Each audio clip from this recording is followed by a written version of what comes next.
Welcome to the Human Capital Innovations Podcast, your go-to source for personal, professional, and organizational growth and development. We hope you tune in often for all things people management, organizational development and change, organizational leadership, and social impact related. Maximize your personal and organizational potential with Human Capital Innovations Podcast.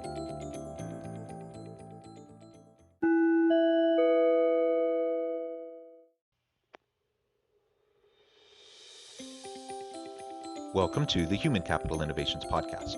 In this HCI podcast episode, I talk with Joe Santana about the role of diversity, equity, and inclusion in the shifting landscape of work over the next decade.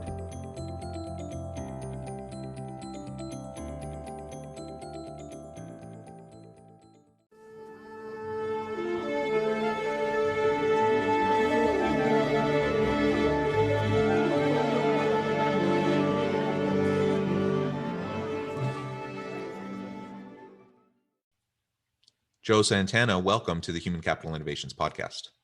Thank you for having me. Yeah, I'm excited to have a nice conversation with you today. You come to us with a lot of really interesting experience and a rich background. We're going to be focusing on the shifting landscape of work over the next decade. And I wanted to zoom in a bit specifically on the role of diversity, equity, and inclusion within that work environment and how we might see this shifting, our DEI efforts within organizations shifting over the course of the next decade, and the importance of that for individuals and organizations as a whole. As we get started, I wanted to share Joe's bio with everybody. Joe Santana is chairman of the CDO Power Circle and the creator and host of the ERG Power Talk podcast and virtual academy. His programs support diversity, equity, and inclusion leaders within highly respected companies that collectively generate close to $750 billion US and employ almost 1 million people. Joe is also an author. His upcoming book offers simple understanding of the growing role of automation and AI in decision-making and describes how non-technical leaders must and can provide oversight to ensure a more successful outcome for these technologies. Wonderful background. Thanks again, Joe, for joining me. Before we launch into the conversation, anything else you would like to share with listeners by way of your personal background or context? Yeah, the one thing I would add to that is that prior to entering the DEI role, I actually had a pretty long career as a line executive. I ran a 300 employee outsourcing organization. And so my entry into this space came by way of finding solutions for my own business or for the business unit that I was running within the outsourcing space. And so there's that passion there that I've always had for social justice and topics related, but there was also a very practical piece to this. And so a lot of my approaches tend to come from that place of how do we make practical application of all of this, and how do we leverage it in a way that benefits the individual as well as the organization. Yeah, I love it. And practical application, I think, is what it's all about, because it's really nice to have these conversations. I love interviewing people on this podcast. It's so much fun. It's good to have the conversation. I'm glad that people tune in and listen and gives you something to think about. But if we never act on these conversations, then what's really changing? I mean, we might change ourselves a little bit, and I hope we do. But the next step then is to get beyond the dialogue and move into action so that we can actually make a difference in the lives of those around us as well.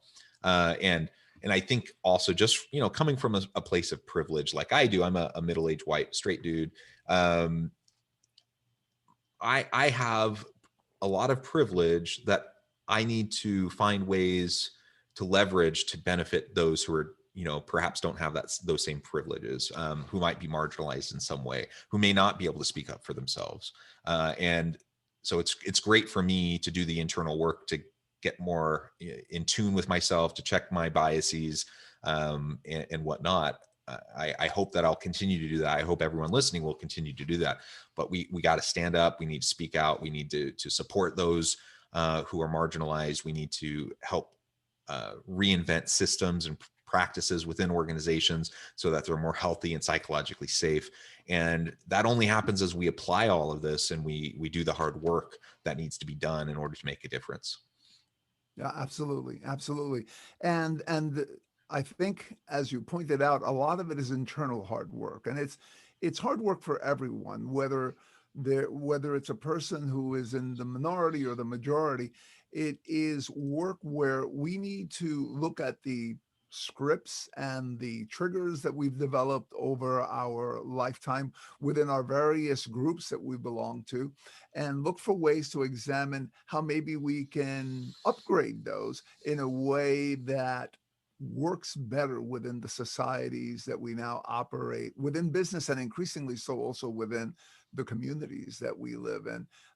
As I'm sure that you've seen a lot of statistics out there that show that the world is increasingly becoming more and more diverse by virtue of two very simple things. One is just demographic shifts, and the other is the fact that all of these technologies, like the ones that we're using right now, bring us closer and closer together.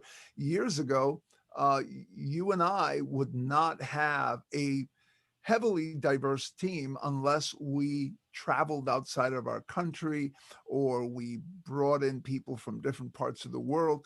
Today, again, due to demographics and due to the fact that we have these technologies, I don't think there's a manager out there who has a team that's not diverse. Yeah, I think we're just in a interconnected, globalized world. Technology enhances that. Migration patterns and just the demographic shifts have influenced that. No question about it that we just see more diversity. It's more in front of us perhaps than it ever was before in previous generations for the vast majority of people. And so that creates an environment where we have to choose how we're going to deal with that. Do we try to figure out how we can work well together with people from very different backgrounds, different worldviews, different perspectives about a whole range of things? Or do we kind of feel like, my way is the right way, everyone else needs to get on board and do it my way? Do we uphold the systems and the structures that were established in previous generations that might have served a purpose for a time but don't serve us so well anymore? Certainly don't create a psychologically safe and inclusive environment for everyone from diverse backgrounds. We have to ask ourselves these questions and ultimately be willing to do that work. So I love that framing, because we are in a more diverse world, we're an interconnected world, and we have to grapple with the challenges of that, but also of course the many benefits of that for organizations. Yeah, and it's increasingly becoming a really powerful business imperative to take action. I was just interviewing a CEO of a major hospital organization. And as we were talking about their organization's focus on diversity and inclusion, one of the things that she said that I thought was really interesting and in a succinct way presented the challenge that all business people or business owners and leaders are going to be facing is she basically said, look, if I look at the population of people that are in this area where I operate in Milwaukee, and I want my hospital to be a top decile provider of service, and I also want it to be a top decile employer that pulls in the best people. If I look at the population of people that are within the community that my hospital is going to be serving, and the community from which I'm going to be pulling employees, it is increasingly becoming more diverse. So if I cannot make the adjustments to my organization, to my leadership, to my policies, to be able to effectively pull people in, the best people from that pool that is increasingly becoming the pool of candidates that I'm going to be working with.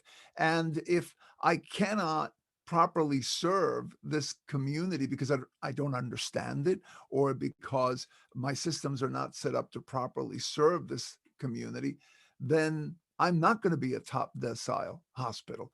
I'm not going to be a top decile employer.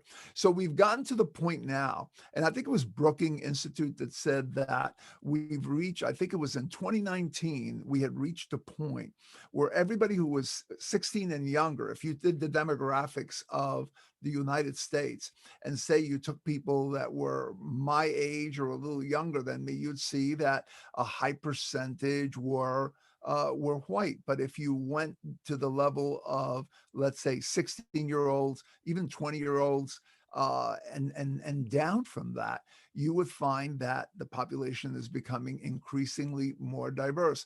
And that's the population that organizations are going to have to find candidates from to work in their companies. That's the population that organizations are going to have to sell their services and their products to.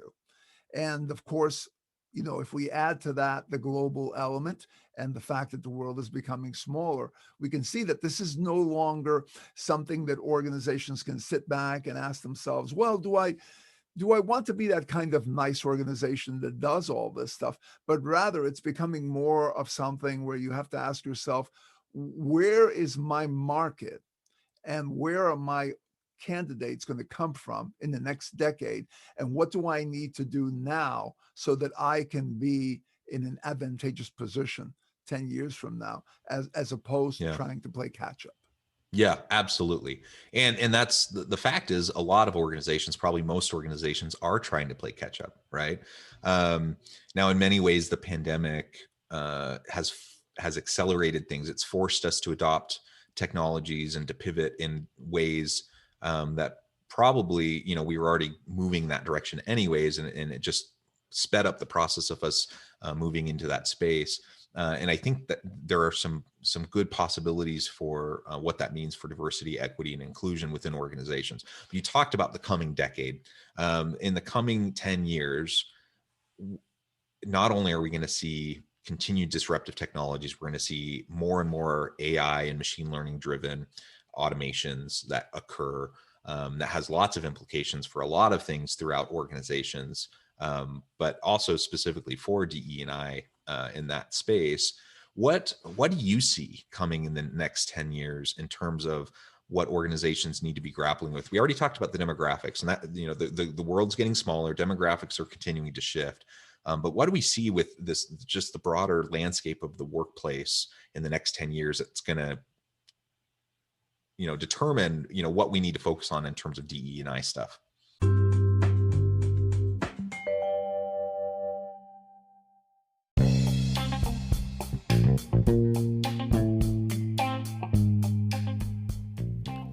I'm excited to announce the publication of my new book from HCI Press, The Alchemy of Truly Remarkable Leadership: Ordinary, Everyday Actions That Produce Extraordinary Results. Consider how the nature of work has shifted over the past 50 years. With increased globalization, rapid technological advancement, and the shift in economic composition, the average job of today looks very different than the average job of 50 years ago. What will the jobs and organizations of tomorrow look like? Moreover, what does this all mean for organizational leaders? What are the core competencies and capabilities of organizations and their leadership that are prepared for continued disruption and geopolitical and socioeconomic shifts? Regardless of what the future holds, increasingly, leaders need to be socially minded, data-driven, decisive, champions of talent, and disruptors of the traditional notions of leadership, teams, organizations, and work. The Alchemy of Truly Remarkable Leadership will help you to explore your own leadership competencies and capabilities and consider ways to apply and implement them into your workplace and personal life.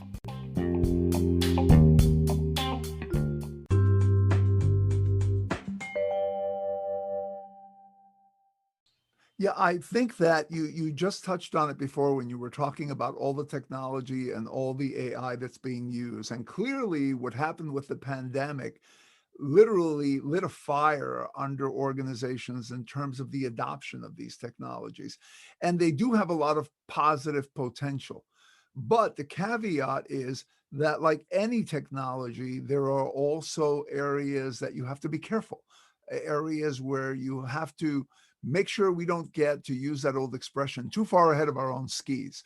And right now, in terms of AI, we are in a state of mind, I would think, as organizational leaders, as people were years ago when it came to social media. So if you think a couple of years ago, say 15 years back, when social media first started making the scene, everyone was so excited about it. We're going to be able to share pictures, we can share stories with friends that we went to college with, and relatives that have moved to other states and so forth. And so we all saw that upside, and it was great. What we didn't see was the downside, that now 15 years down the road, we look at this and we say, my God, this might destroy democracy, right? So that was not something that was on anyone's radar. And I think right now with AI, which does have a lot of positive features, there's that same euphoric, positive, oh my God, we can look at all these records so quickly. Think about it. An average human recruiter takes about 6 seconds or so to quickly scan a resume and determine whether they're going to read it any deeper. An AI can do 600 of them in 1 second.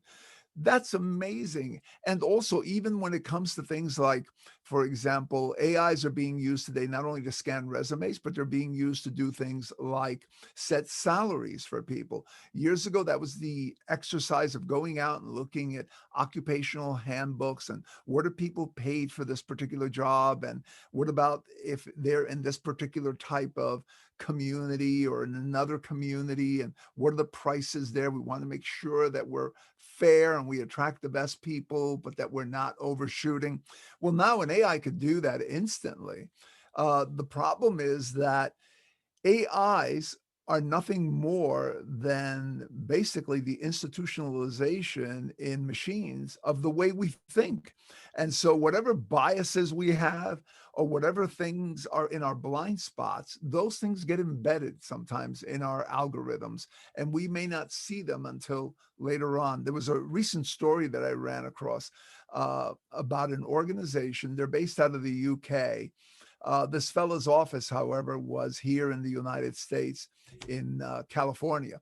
So one morning he shows up to his office and he gets to the door and his key card doesn't work. So he thinks that maybe it's a minor issue. Maybe it got demagnetized. In any event, security lets him in and he goes up to see his manager. And she promises that she's going to get him a new key card right away. Well, you would think that would be sort of like the end of a little bit of an inconvenience. It was actually the beginning of a nightmare. So this guy later on goes to lunch. He can't re-enter his office without colleagues helping him. He later on finds out he can't log into the system. And when one of his colleagues looks at the system on the list, it says that he has been deactivated. And later on that afternoon, he gets a call from HR saying that he's actually been terminated, but they're not sure how he got terminated. So his manager didn't terminate him, and his manager's manager didn't terminate him. So now the hunt begins to all these increasingly senior executives to figure out what happened here. And ultimately, they can't figure it out until, unfortunately, two people show up from security to escort him out of the building with all his things because he's been terminated. A few days later, they find out that actually a glitch in the system, in the AI system, started this entire thing. So he was actually between managers, and apparently, because of the way the organization operates, periodically managers have to uh, indicate that the person is going to continue as an employee of the company. This manager was actually getting promoted into another role. So when they handed the reins over to the current manager, they didn't do that task. And so the system automatically issued an email to IT saying, shut him out, issued another email saying discontinue his security card, and sent another. And all of this happened in cascading rapid fashion. And so this fellow actually was terminated and then was in a struggle trying to figure out how they could undo this and get him back into the organization. Now, there are a lot of things like that that happen on a regular basis now, because what's happening again is we bring these systems in, we're looking at the positive, which is, oh, we can do a million transactions instead of one transaction. It's going to lower our costs by X amount, all these different attractive features. But there are all these other interconnected elements that we're not looking at. And organizations have also found, as I'm sure that you've seen, that in the area of diversity and inclusion, there have been systems that literally refuse. For example, I think the famous one is Amazon. They put a system online that wouldn't hire women because when it was trained with the historical data, back then they hired primarily men, and those men were the ones that got into leadership positions. And therefore, the algorithm in creating this program determined that, well, only men can succeed within the Amazon community. So I'm going to target only for men. The same thing has happened on the client side in terms of granting loan applications to people or denying loan applications, because sometimes the system of the algorithm will notice that certain zip codes may be associated with certain behavior that may be tangentially connected somehow, but the system determines that it's an important factor. And therefore, everybody who's in that zip code is not going to get a loan. So, all of these things that are happening, again, tell us that there is a great opportunity to create systems that are possibly a bit less biased than we humans are a little more. They're a little more, or let's say, a little influence influenced by external noise when it comes to making their decisions, unlike we humans. But we have to proceed with caution. And people who are in the DEI space and other non technical leaders cannot be bystanders, just basically trusting that the gods in technology are taking care of all this and this is all going to work without any kind of human intervention. Yeah, absolutely. Well, and the AI that runs these processes that you were just describing, for most individuals, it's really a black box, right? You don't know what's going on in the algorithm. You just know what the outputs are, and we have to we have to look deeper than that. We have to do quality control around the decisions that are made in the processes that are implemented by these AI, for all the reasons you just shared in those examples, which are horrifying examples. Yet it's so easy to see how quickly those types of things could continue to disadvantage and hurt individuals, whether it's applicants in a pool of candidates or employees, existing employees in the company looking for opportunities to be promoted, trying to get a loan, whatever. Right? There's so many ways that this plays out, and we have laws that restrict us from making decisions about those sorts of things on the basis of sex, race. You go down the list of all the Title VII areas that are protected under law. Because AI is the black box, we don't necessarily know that that's the factor, and that's a problem because we can't allow decisions to be made on those factors that are not permissible. And can be very damaging, whether it's sexual orientation, race, gender, whatever. We need to protect against that. And so, as we move into this next decade with an increasingly interconnected global marketplace and companies working globally with shifting demographics, we're going to be interacting more and more with difference. We're going to be interacting more and more with people from different backgrounds than us. We're going to be working and having a diverse workforce. Technologies are going to continue to come out and be enhanced and increase in their capability. What you described towards the beginning of our conversation about the social media networks, and kind of the unintended consequences that we didn't even fully realize until a decade later, that is absolutely something we really need to be thinking about from an ethical and moral standpoint, from a DE&I standpoint, so that we can leverage the capacities and capabilities of these technologies without hindering ourselves, either currently or in the future, in terms of what we're hoping to accomplish through all of our diversity, equity, and inclusion initiatives and work and efforts. Yeah, absolutely. Of course, in addition to hurting individuals and creating problems in the DEI space, it hurts organizations too. Because if an organization, let's say, for example, uh, let's say, does not or is not able to bring in certain candidates because the system is somehow weeding them out.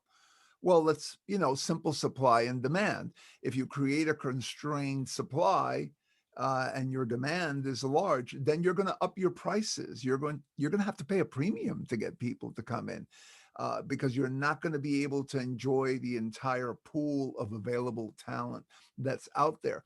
And the same thing is true in terms of business. If your system sits there and says, well, you know what?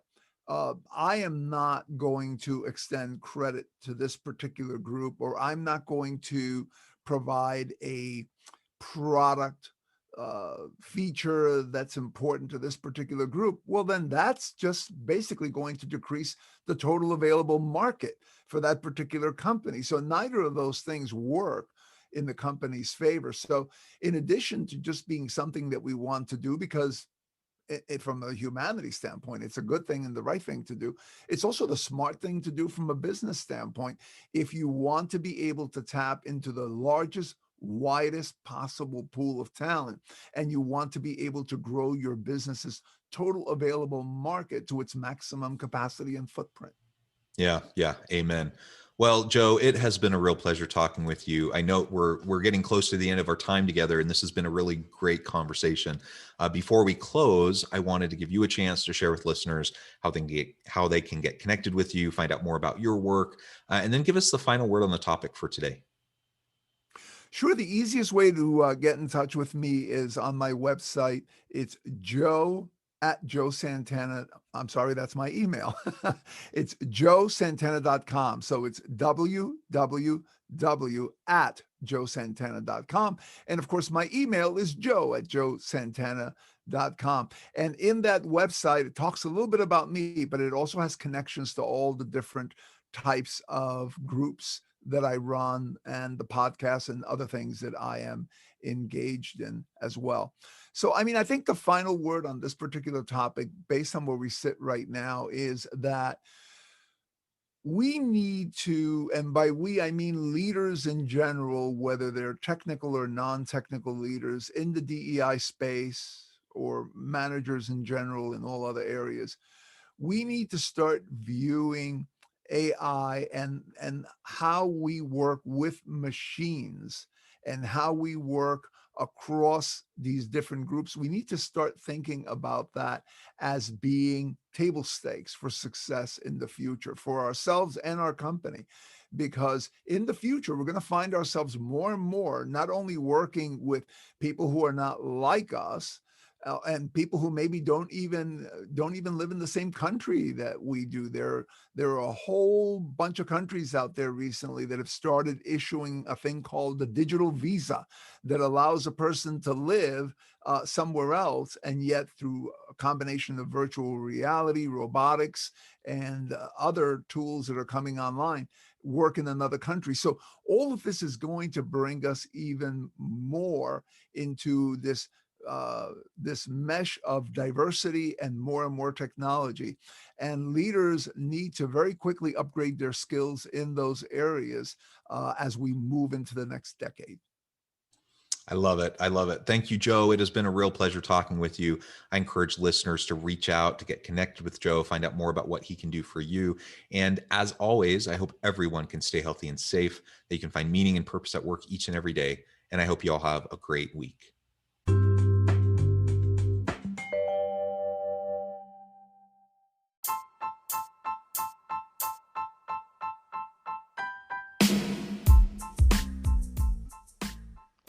We are excited about the launch of HCI's new magazine, Human Capital Leadership. Human Capital Leadership is a free, interactive e-magazine designed to help individuals, leaders, and organizations find innovative approaches to maximize their human capital potential. We will be publishing issues quarterly in August, November, February, and May. Check out the first issue and let us know what you think.